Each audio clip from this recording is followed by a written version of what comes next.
This video explains the motive behind the killing of former Japanese Prime Minister Shinzo Abe and how China is being paid back for killing Sikh soldiers.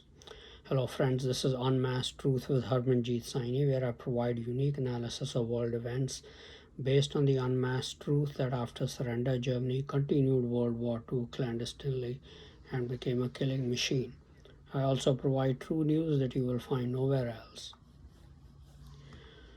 On July 8, 2022, 67-year-old former Japanese Prime Minister Shinzo Abe was killed with a homemade double-barreled firearm while giving a campaign speech in Nara. He was struck twice, first in the neck and then through his heart. The assassin was 41-year-old Tetsuya Yamagami, a former Japan Maritime Self-Defense Force sailor who served 3 years from 2002 to 2005. He did not attempt to flee the scene and was immediately overpowered and arrested by the security forces. Yamagami confessed to the killing and stated that he had a grudge against the religious group, the Unification Church, and believed that Abe was connected with the group. He believed the religious group had brainwashed his mother, leading to her bankruptcy. He stated that he did not have a grudge against Abe for his political views but killed him because he believed he was the one who spread the religion in Japan. The explanation offered by Yamagami was not the real motive for killing Shinzo Abe. Shinzo Abe was executed by the Japanese people because he was a Chinese masquerader, a Chinese masquerading as a Japanese in Japan. Abe's was a prominent political family with more than 7-decade-long history of holding high government positions in Japan. This means that Chinese masqueraders have been living in Japan for close to a century, if not centuries.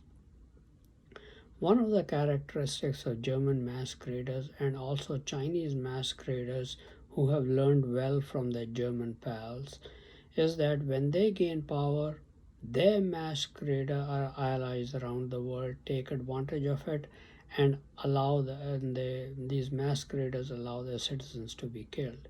So within weeks of Abe regaining power as prime minister in 2013, Al-Qaeda-linked terrorists, international allies of the Germans, took hundreds of hostages in what is known as the In Amenas hostage crisis in Algeria. 10 Japanese were killed in the crisis, along with 8 Filipinos, 6 Britons, 5 Norwegians, and 3 Americans. No Germans were killed. German allies take advantage of such situations because German or Chinese masqueraders who rule the country will not retaliate. So Japanese were killed because Japan was now ruled by a Chinese masquerader.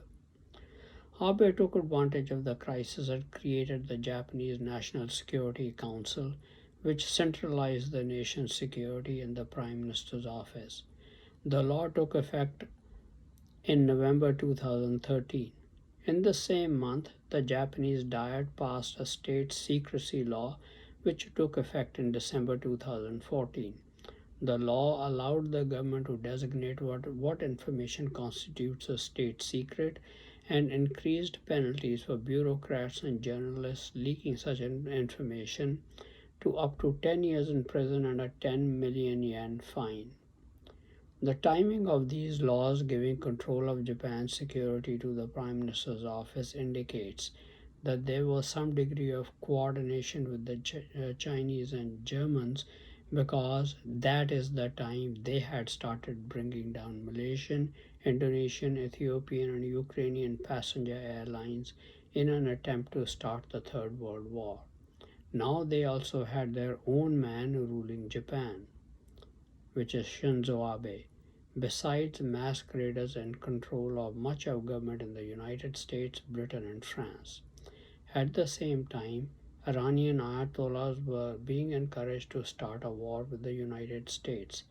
The USA put a very quick end to such efforts by assassinating Iranian General Soleimani.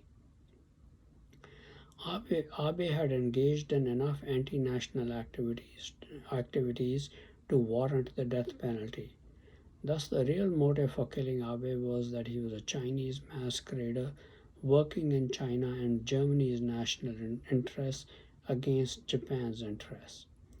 Japanese is a quite homogeneous society and they are a very polite people. But there are hardened criminal elements known as the Yakuza in Japan. They too are Chinese masqueraders. Of course, some local Japanese criminals also get sucked into such groups, but these criminal gangs originated with Chinese masqueraders and were led by them. Japanese generally don't have mass murderers or cults which commit mass murders.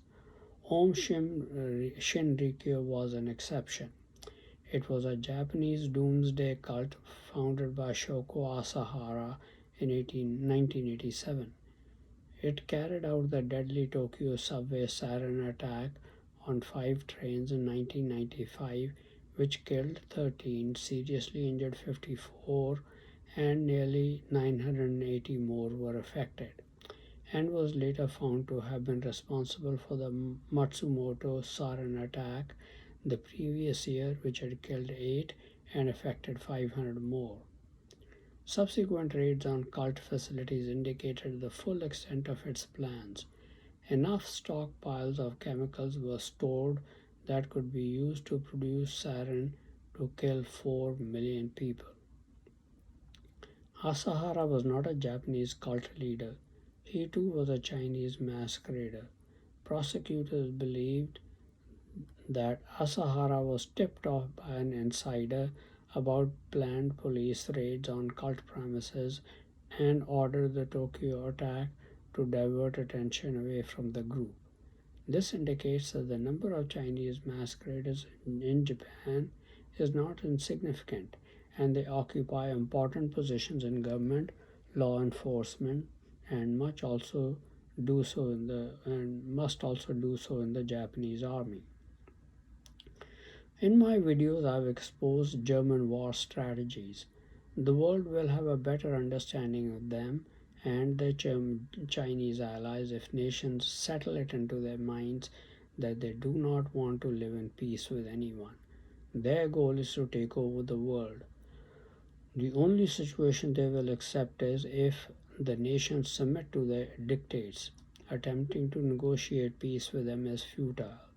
They will talk, but only to gain whatever concessions they can get without giving an inch. They also will continue to kill their enemies, if not in large numbers, then a few at a time, but continuously.